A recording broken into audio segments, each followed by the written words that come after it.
Have you ever found yourself wondering if that coworker who always compliments you, initiates conversations more often than usual, or seems to find excuses to be near you is just being friendly? Or if there's something more going on? In the workplace, where professionalism is one of your most valuable assets, interpreting signs of romantic interest can feel like navigating a gray area. The line between politeness and intention is thin, and crossing it without clarity can come with serious consequences. That's why, in today's video, we're going to show you how to recognize these signs in a respectful, ethical way, without compromising your image or the professionalism that defines your career. Get ready to develop sharper awareness and emotional intelligence to navigate these situations with maturity and confidence. Interpersonal relationships are part of everyday office life. But when romantic feelings enter the equation, things can get complicated. Studies show that nearly 40% of professionals have encountered some form of romantic interest at work, either directly or indirectly. This raises an important question.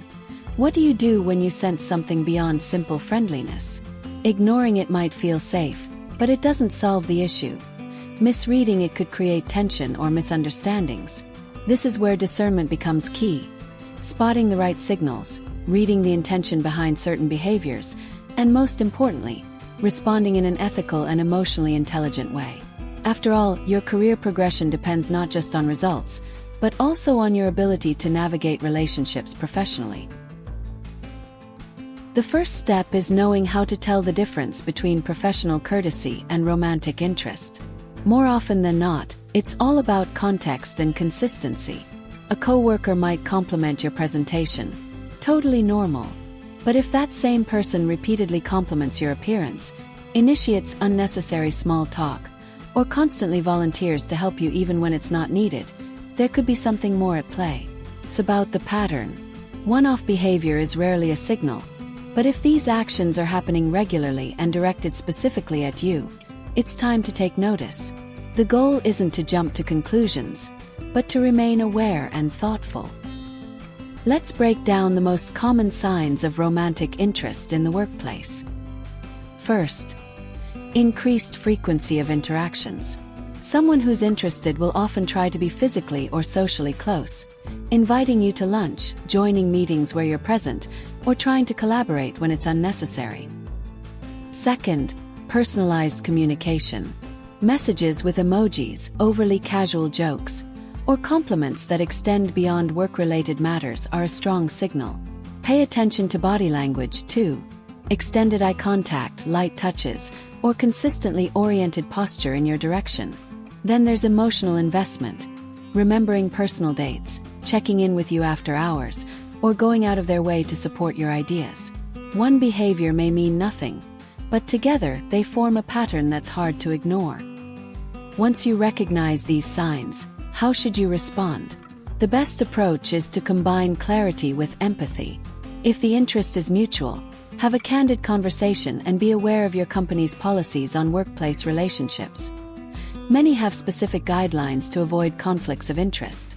But if you're not interested, it's critical to set boundaries early and respectfully. Be direct in your communication, limit non-essential interactions, and don't leave room for misinterpretation. If the behavior continues or becomes uncomfortable, escalate it to HR or a trusted supervisor. Remember, protecting your well-being and maintaining a respectful environment is non-negotiable.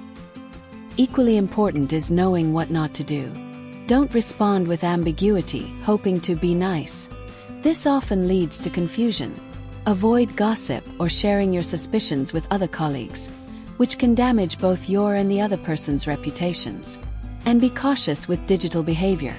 Excessive liking of personal posts, after-hours texting, or blurring professional boundaries online can be misread and even backfire.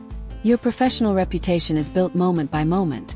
Keeping things clear, respectful, and professional protects not only you but the whole workplace culture. Now, as we wrap up, remember this. Understanding how to identify and respond to romantic interest at work isn't just about protecting yourself. It's about creating a healthier, more respectful professional environment. Emotional intelligence is revealed in how we handle the subtleties, and mastering this can be the difference between a smooth career journey and an avoidable mess. If this video helped you gain insight, drop a comment below. Have you ever experienced something like this? How did you handle it? We'd love to hear your thoughts. And don't forget to like, subscribe, and share this video with someone who values professionalism as much as you do. See you in the next one.